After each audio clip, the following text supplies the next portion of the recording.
আমার চ্যানেলটা লাইক করবেন, শেয়ার করবেন, সাবস্ক্রাইব করবেন, বেল আইকনটা প্রেস করবেন। সাবস্ক্রাইব করতে ভুলবেন না। আসসালামু আলাইকুম ওয়া রাহমাতুল্লাহি ওয়া বারাকাতুহু। ঈদ মোবারক, ঈদ মোবারক, ঈদ মোবারক। আজকে 21শে মার্চ 2026, পবিত্র ঈদের দিন, ঈদের সকাল। ঈদের সবাইকে আমি শুভেচ্ছা জানাচ্ছি। ঈদ মোবারক। এখন সকাল 5:42।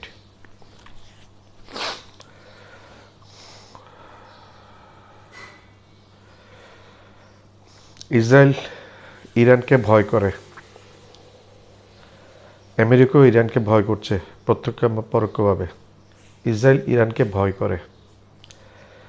ইরান যদি পারমাণবিক বোমা বানিয়ে ফেলে, ইসরায়েলের অস্তিত্ব থাকবে না। ইরান যদি পারমাণবিক অস্ত্র বানিয়ে ফেলে, ইসরায়েলের অস্তিত্ব থাকবে না। এটা দৃশ্যমান একটা শত্রু ভাবছে ইসরায়েল। ইসরায়েল এবং আমেরিকা একটা দৃশ্যমান শত্রু ভাবছে। আমেরিকাও ইরানকে ভয় করছে, না হলে ইসরায়েলের সাথে এইভাবে করছে কেন America? United states of America, why he is doing with Israel like this?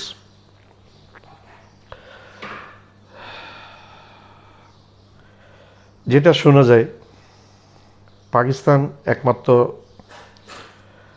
স্বীকৃত পারমাণবিক দেশ, নিউক্লিয়ার স্টেট। পাকিস্তান একমাত্র দুনিয়াতে স্বীকৃত পারমাণবিক দেশ।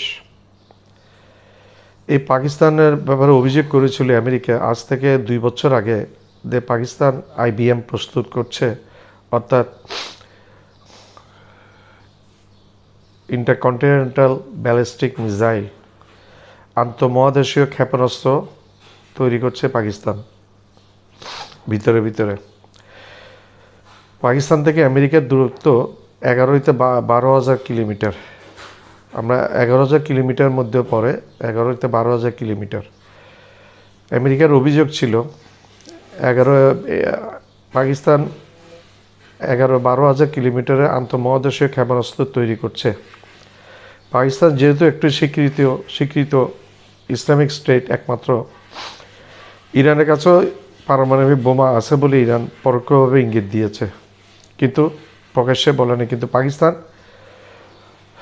ভারত পারমাণবিক বোমা পরীক্ষার পরে কয়েক বছর পরে পাকিস্তানও পারমাণবিক বোমা পরীক্ষা করেছে। পাকিস্তানের কাছে ভারত থেকে পারমাণবিক বোমার সংখ্যা অনেক বেশি। তো এখন আমেরিকা অভিযোগ করেছিল, পাকিস্তান যেহেতু আন্তঃমহাদেশে ব্যালিস্টিক ক্ষেপণাস্ত্র তৈরি করছে, সেটা আমেরিকাকে টার্গেট করে করছে। সেটাতেই আমেরিকার ভয়। দুনিয়াতে মনে হয় শুধু আমেরিকায় পারমাণবিক শক্তির অধিকারী, আর কেউ নাই। ইসরায়েল পারমাণবিক শক্তির অধিকারী, পাকিস্তান পারমাণবিক শক্তির অধিকারী, ইন্ডিয়া পারমাণবিক শক্তির অধিকারী, উত্তর কোরিয়া পারমাণবিক শক্তির অধিকারী, রাশিয়া পারমাণবিক শক্তির অধিকারী, চীন পারমাণবিক শক্তির অধিকারী, ফ্রান্স পারমাণবিক শক্তির অধিকারী। তো United States is not only the nuclear state, there are all other remaining 7 states are also nuclear states. America শুধু একমাত্র পারমাণবিক শক্তির অধিকারী দেশ নয়, আমেরিকা ছাড়া আরও 7টি দেশ আছে যারা পারমাণবিক শক্তির অধিকারী। তো পাকিস্তানকে ভয় করে লাভ কি? সেটা মুসলিম দেশ, সেই জন্য ইরানকে ভয় করো। আমেরিকাকে বলছে তুমি ইরানকে ভয় করো, তুমি নর্থ কোরিয়াকে ভয় করো, তুমি রাশিয়াকে ভয় করো। তোমার প্রধানতম শত্রু এই 3টি দেশ। সুবিধা অসুবিধা হলে রাশিয়া তোমাকে ছাড়বে না। Russia will never release you. চীন তোমাকে ছাড়বে না। আজকে যে ইরানকে নিয়ে এত তাফালিং করছে, ইরানে কিছু হলে চীন তোমাকে ছাড়বে না, কারণ চীন পুরোপুরি ডিপেন্ড করে ইরানের ক্রুড অয়েলের উপর। চীনের অনেক লগ্নি করা টাকা আছে, ডলার আছে চীনে, ইরানের মধ্যে। সে ছাড়বে? আর রাশিয়া কি তোমাকে একক পরাশক্তি হিসেবে মানবে এই দুনিয়াতে? তুমি আমেরিকাকে মানবে না। তো আগে তো এই তিনটি দেশকে তুমি, এই তিনটি দেশ মুসলিম দেশ না, তুমি মুসলিম দেশ পাকিস্তানের পিছনে লেগে আছো কেন? তুমি তো কন্টিনিউয়াস ইরানের পিছনে লেগে আছো। তুমি আমেরিকা এমন একটা দেশ, তুমি যুদ্ধ ছাড়া তোমার শান্তি লাগে না, দেশে দেশে যুদ্ধ লাগিয়ে দিয়ে তুমি অস্ত্র বিক্রি করো, তুমি হানাহানি করো।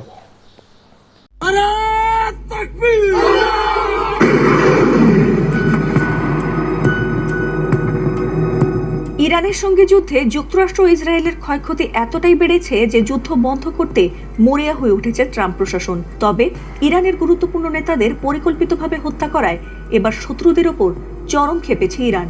এমনকি তারা আর শান্তি চায় না, বরং এই যুদ্ধের শেষ দেখে ছাড়বে বলেও হুমকি দিয়েছে ইরানের ইসলামী বিপ্লবী গার্ড বাহিনী।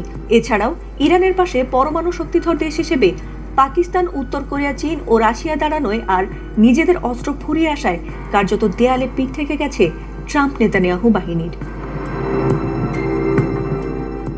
এমন চরম মুহূর্তে যখন ট্রাম্প ইরানের ওপর পারমাণবিক হামলার কথা ভাবছে, ঠিক তখনই তাদের ঘুম হারাম করতে উল্টো তাদের ওপর হামলা করেই গুড়িয়ে দেবার ঘোষণা দিয়েছিল উত্তর কোরিয়ার প্রেসিডেন্ট কিম জং উন। এই যুদ্ধে যখন আমেরিকা ইসরায়েলের শোচনীয় অবস্থা, ঠিক তখনই এবার পাকিস্তানকে নিয়ে বেরিয়ে আসে এমন চাঞ্চল্যকর গোয়েন্দা তথ্য যা হয়তো কেউই ভাবেনি। উত্তর কোরিয়ার মতো সরাসরি ঘোষণা না দিলেও ট্রাম্প নেতানিয়াহু বাহিনীকে ধ্বংস করতে গোপনে উঠে পড়ে লেগেছে ইরানের বন্ধু দেশ পাকিস্তান। যুক্তরাষ্ট্র আর ইসরায়েলের মনোযোগ যখন ইরানে পারমাণবিক হামলা করার, ঠিক সে সময়ে এবার পাকিস্তান সরাসরি আমেরিকার বুকে পরমাণু হামলার প্রস্তুতি নিয়েছে। এমনকি তাদের দেশ থেকে সরাসরি হামলা করতে সক্ষম আন্তঃমহাদেশীয় ব্যালিস্টিক ক্ষেপণাস্ত্র ICBM বানাচ্ছে বলে দাবি করেছে আমেরিকান গোয়েন্দা সংস্থা। পাকিস্তান ও আফগানিস্তানের মধ্যে চলমান যুদ্ধ অবস্থায়ও তারা ইরানের পাশে দাঁড়াতে ভোলেনি। আর তাই পাকিস্তানকে সবচেয়ে বড় পারমাণবিক হুমকিগুলোর মধ্যে অন্যতম বলে মনে করছে যুক্তরাষ্ট্র। এ নিয়ে মার্কিন গোয়েন্দা প্রধান তুলসি গ্যাবার্ড জানিয়েছেন, রাশিয়া, চীন, উত্তর কোরিয়া, ইরান ও পাকিস্তান বর্তমানে যুক্তরাষ্ট্রের জন্য সবচেয়ে বড় পারমাণবিক হুমকি। এছাড়াও সিনেট ইন্টেলিজেন্স কমিটির সামনে সাক্ষ্য দেওয়ার সময় গ্যাবার্ড বলেন, গোয়েন্দা সংস্থাগুলোর মূল্যায়ন অনুযায়ী রাশিয়া, চীন, উত্তর কোরিয়া, ইরান ও পাকিস্তান পারমাণবিক ও উন্নত ক্ষেপণাস্ত্র ব্যবস্থা নিয়ে গবেষণা ও উন্নয়ন করছে, যা দিয়ে আমেরিকাকে সহজেই আক্রমণ করা যায়। এছাড়াও উত্তর কোরিয়ার ICBM ইতোমধ্যেই মার্কিন মাটিতে পৌঁছতে পারে। আর তাই এসব দেশের সঙ্গে সুসম্পর্কের ফলে পাকিস্তানও এবার নিজ দেশ থেকে দূরপাল্লার ক্ষেপণাস্ত্র দিয়ে আমেরিকাকে তছনছ করার মিশনে নেমেছে বলে জানিয়েছেন মার্কিন গোয়েন্দারা। আমার চ্যানেলটা লাইক করবেন, শেয়ার করবেন, সাবস্ক্রাইব করবেন, বেল আইকনটা প্রেস করবেন, সাবস্ক্রাইব করতে ভুলবেন না।